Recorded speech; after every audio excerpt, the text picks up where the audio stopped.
ওহে ও মোর বন্ধুরা, বসে আছি পথ চেয়ে, কবে তোমরা আসবে বলো আমার এই ছোট্ট কবিতার ঘরটির পথ দিয়ে। নমস্কার বন্ধুরা, কেমন আছেন আপনারা? আশা করি সকলেই খুব ভালো আছেন এবং সুস্থ আছেন। কেবলমাত্র আপনাদের ভালোবাসার টানেই আমি আবার এসেছি আপনাদের সামনে। তবে আজ আমার নিজের লেখাই কবিতা, কিন্তু এটি অনুরোধের কবিতা। অর্থাৎ এক গুরুজন আমাকে অনুরোধ করেছিলেন এই বিষয়টি দিয়ে কবিতা লেখার জন্য। আমি আমার যথাসাধ্য চেষ্টা করেছি। কেমন হবে জানি না, তবুও আপনাদের সকলের কাছে অনুরোধ রইল আমার এই কবিতাটি শোনার জন্য। কবিতাটির নাম মাঝিহীন নৌকা, স্বরচিত কবিতা।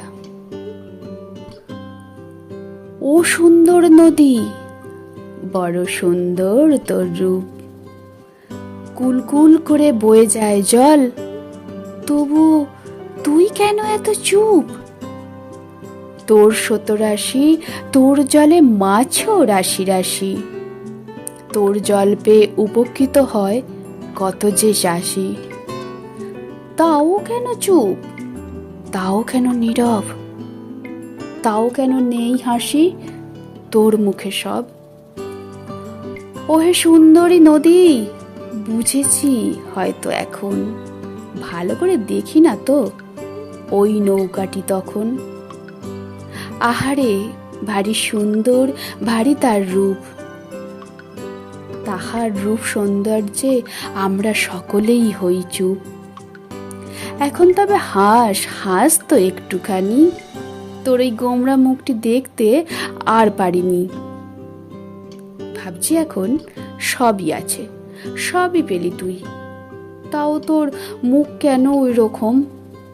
কেন তুই কান্না চোখে থাকিস সব সময়?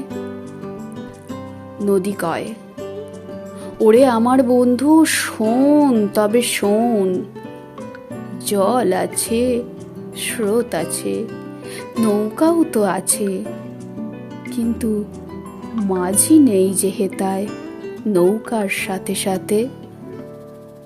কে বইবে নৌকা, কে ভাসাবে দ্বার, কে বয়ে নিয়ে যাবে আমার এই সুন্দর নৌকা?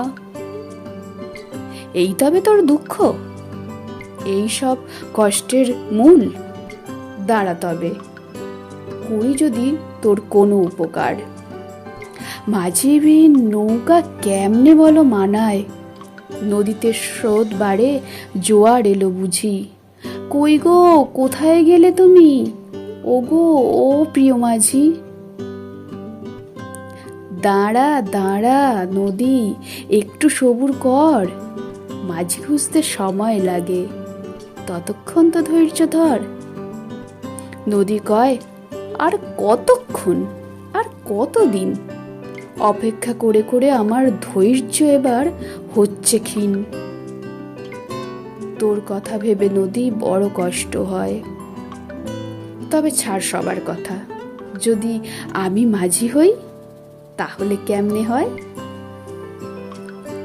আমি ভাসাবো নৌকা, আর নৌকা ভাসবে ঢেউয়ের তালে, সেই মাঝিবিহীন নৌকার দেখতে হবে না তোকে।